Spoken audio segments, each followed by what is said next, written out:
Rumah dinas dan gudang kantor pos Tulungagung di Jalan RA Kartini, Kelurahan Kauman, Tulungagung hangus terbakar Senin dini hari. Beruntung api tidak sampai merembet ke bangunan utama kantor pos. Kebakaran pertama kali diketahui 4 remaja yang kebetulan berada di sekitar lokasi kejadian. Para remaja tersebut kemudian melapor ke kantor damkar. Saat kejadian di dalam rumah dinas terdapat seorang karyawan yang tengah tertidur. Dia baru mengetahui gudang dan atap rumah terbakar setelah petugas damkar tiba di lokasi. Proses pemadaman berlangsung sekitar 1 jam. Berdasar hasil penyelidikan polisi, penyebab kebakaran diduga akibat korsleting listrik di gudang. Kerugian yang ditimbulkan akibat peristiwa ini diperkirakan mencapai 75 juta rupiah. Dari Tulungagung, Jawa Timur, Anang Agus Ainus melaporkan.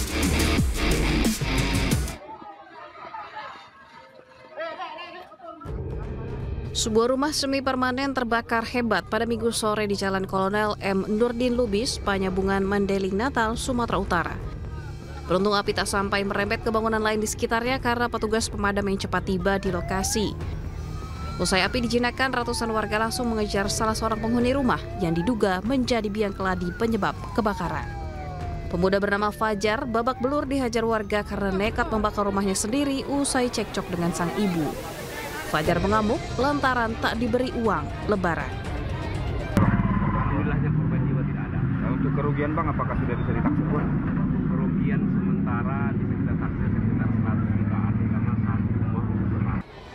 Pelaku pembakar rumahnya ini langsung diamankan polisi dari amukan warga. Saat ini pelaku masih berada di kantor polisi untuk mempertanggungjawabkan perbuatannya. Dari Mandailing, Natal, Sumatera Utara, Ahmad Hussein Lubis, iNews melaporkan.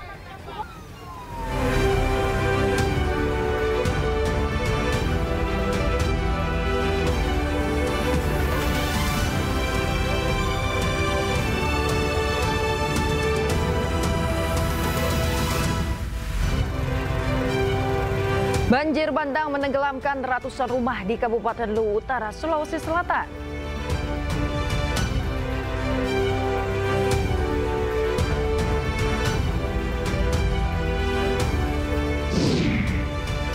Petinggi Partai Gerindra bertemu dengan Ketua Umum PDIP Megawati Soekarno Putri di Teguh Umar, Benteng, Jakarta Pusat.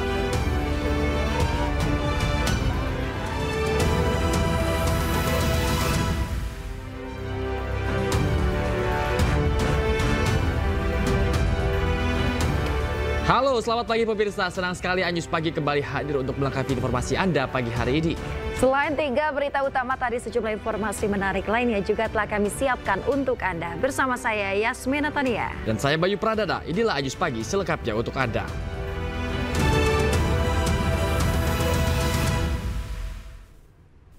Pemirsa, kebakaran melanda Pasar Bintaro, Jakarta Selatan. Ya, akibatnya 20 kios pedagang ludes dilalap api.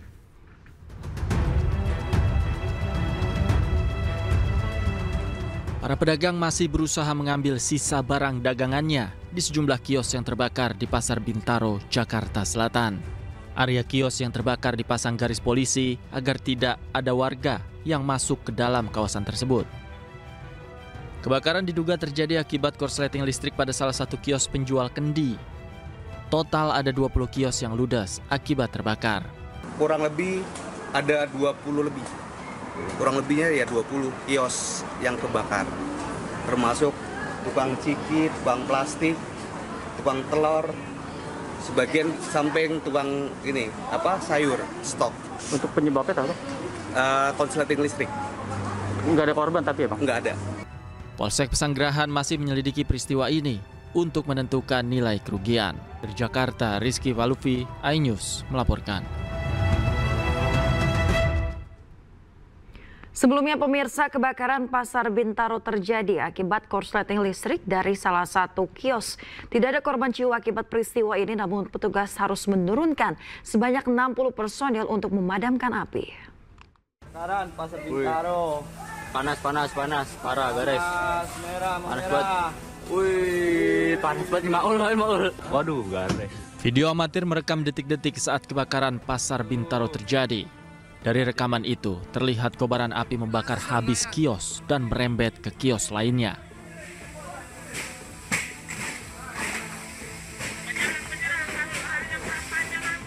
Total ada 20 kios di lantai 2 yang terbakar dan diduga berasal dari korsleting listrik. Petugas mengerahkan 60 personil dan 20 unit mobil damkar untuk memadamkan api. Benar terjadi kebakaran di lantai 2 di kios di pasar Bintaro Permai ini. Ada berapa kios Pak yang terbakar Pak? Kurang lebihnya sekitar 20 kios ya, 20 kios yang terbakar di lantai 2. Karena luasannya itu kisarannya sekitar 2,5 meter ya per kiosnya kisarannya itu. Nah luasan areanya sekitar kurang lebihnya 60 meter persegi. Meski tidak ada korban akibat kebakaran, namun kerugian ditaksir mencapai miliaran rupiah. Dari Jakarta, Helmi Sajangbati, iNews melaporkan.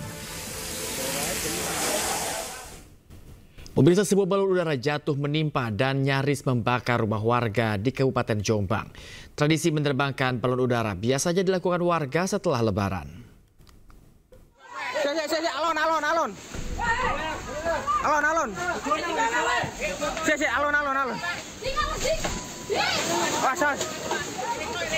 Warga desa Diwek, Kabupaten Jombang, Jawa Timur, Senin pagi gempar. Sebuah balon udara raksasa yang masih membawa api jatuh dan menimpa atap rumah warga.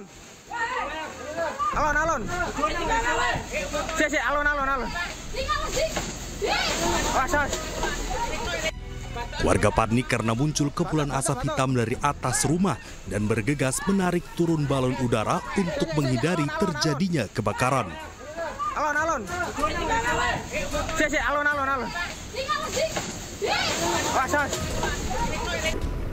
Untuk mengantisipasi terjadinya peristiwa serupa, petugas kepolisian langsung melakukan razia dan menyita balon-balon udara yang hendak diterbangkan warga.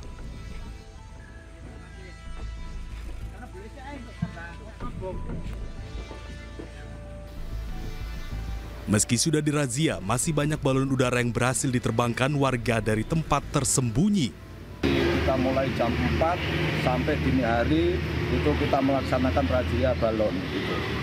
Dan untuk hasilnya ada berapa banyak yang diamankan dan? Jadi untuk hasilnya saya lihat itu yang ada 6 balon yang kita amankan. Jadi untuk ukurannya yang besar itu ukuran 10 meter ada 2, kemudian yang kecil ukuran 5 meter itu ada 4 itu.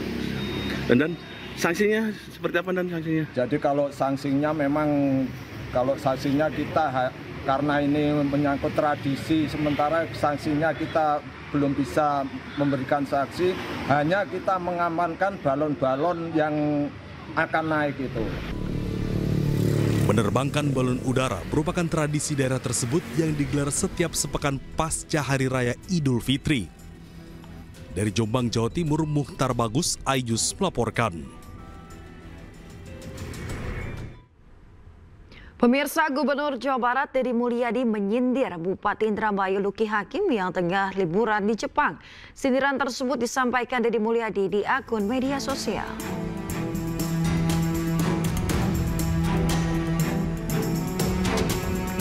Dalam unggahan di akun media sosialnya, Gubernur Jawa Barat Deddy Mulyadi mengunggah kompilasi foto Luki Hakim yang tengah berlibur di Jepang. Foto tersebut merupakan tangkapan layar dari akun Instagram Luki Hakim Official. Deddy Mulyadi juga menyampaikan selamat berlibur kepada Luki Hakim dan menyindir agar tidak pergi berlibur diam-diam. Terkait hal ini, pemirsa, tim redaksi iNews sudah menghubungi Bupati Indramayu Luki Hakim. Namun hingga saat ini belum ada jawaban. Sementara itu, Wakil Menteri Dalam Negeri disebut akan memanggil Luki Hakim untuk dimintai keterangan. Nah, kemudian yang mengenai perjalanan Pak Luki Hakim ke Jepang, betul bahwa itu adalah hak pribadi, setiap orang boleh berlibur apalagi di hari libur dan cuti Lebaran, tetapi bahwa untuk gubernur, bupati, wali kota, wakil gubernur, wakil bupati, wakil wali kota, kalau melakukan perjalanan ke luar negeri harus mendapat izin dari Mendagri, suratnya diajukan melalui Gubernur Jawa Barat. Jadi memang ada aturannya dan kalau melanggar ya memang sanksinya agak berat ya, yaitu diberhentikan selama 3 bulan. Setelah itu nanti menjabat kembali. Nah itu ketentuannya seperti itu. Ya untuk itu mari kita bersama-sama saling menjaga, saling taat kepada ketentuan. Dan kalau komunikasi tadi malam Pak Luki Hakim sudah berkomunikasi dengan saya dan dia menyampaikan permintaan maaf karena tidak mengajukan izin terlebih dahulu bepergian ke Jepang dan itu dilakukan untuk memenuhi keinginan anak-anaknya. Saya pikir ya Pak Luki Hakim juga punya hak untuk bepergian ke luar negeri. Tetapi gimana ya memang ada aturannya. Kementerian Dalam Negeri menanti penjelasan Bupati Indramayu Luki Hakim terkait kepergiannya ke luar negeri tanpa izin.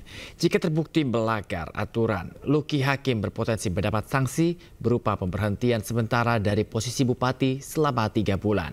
Dan berikut pemirsa cuplikan dialognya di program Anyu Sore bersama rekan saya Nadia Valeri. Kami sudah cek ke bagian fasilitas kerjasama Kemendagri, tidak ada ajuan untuk perjalanan dinas luar negeri dari Bupati Indramayu.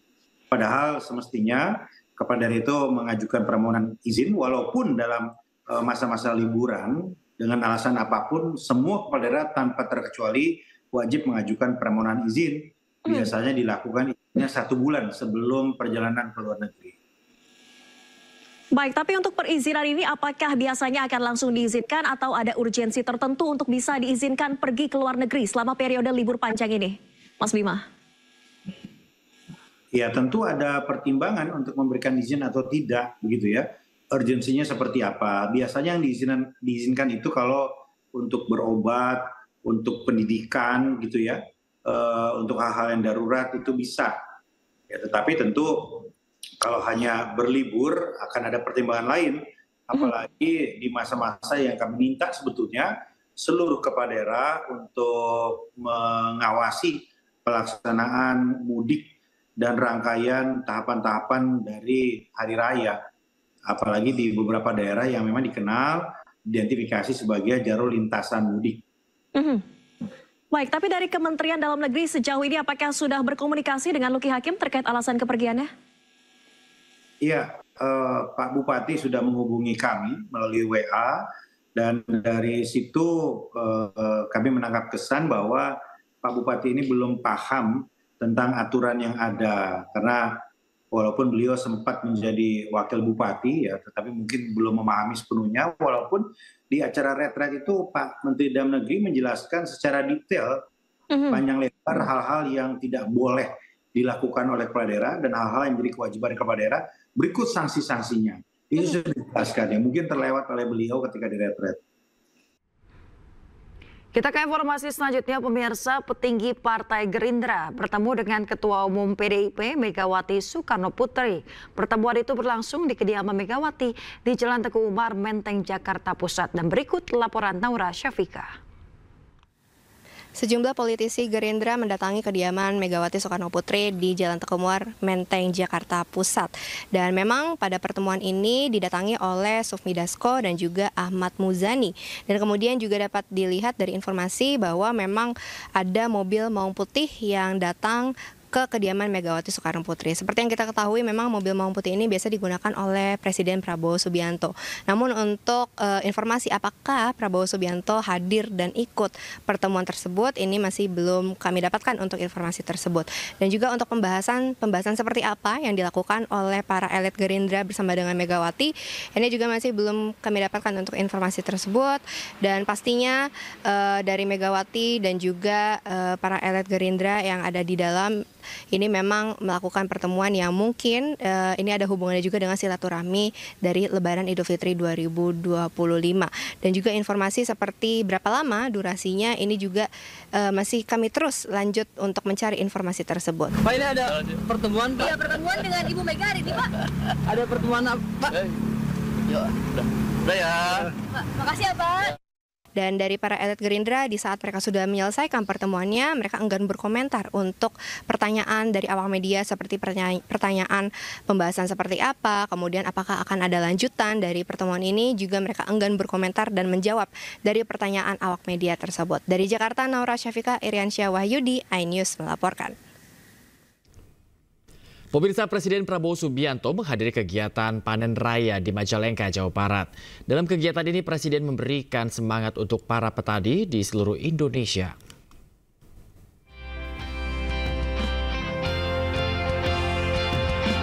Presiden Prabowo Subianto mengikuti panen raya padi serentak di Majalengka, Jawa Barat, tepatnya di Desa Randegan Wetan, Kecamatan Jati 7. Agenda panen raya ini dilakukan bersama petani dari 14 provinsi. Menariknya, Presiden Prabowo naik traktor mengikuti panen raya padi serentak, di mana Presiden mengendarai sendiri traktor tersebut.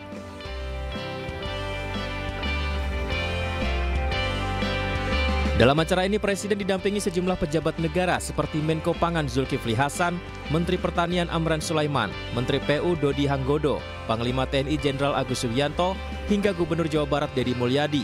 Mereka berdialog bersama petani di seluruh Indonesia melalui video conference. Dalam dialog ini, Presiden memberi semangat seluruh petani agar Indonesia bisa panen padi 4 kali dalam setahun dan menjadi lumbung pangan dunia. Hasil luar biasa kalau bisa 4 kali panen. Mungkin di dunia ini belum ada 4 kali panen ini. Nggak ada. Ayo kita bikin sejarah dunia, ya. Keras, niat baik, hasil baik, rakyat bahagia. Itu tujuan kita. Dan kita akan kerja keras lagi, lebih cepat. Insya Allah kita ketemu lagi, kita akan merasakan. Ini semua untuk Indonesia kuat. Ini semua untuk anak-anak dan cucu-cucu kita lebih sejahtera.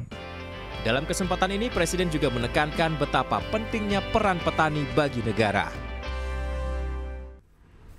3 pemudik terjun ke sungai di kawasan Lubuk Paraku, Kota Padang. Usai sepeda motor dan kendaraannya mengalami remblong. Informasi selengkapnya usai jeda berikut ini, tetaplah di iNews Pagi.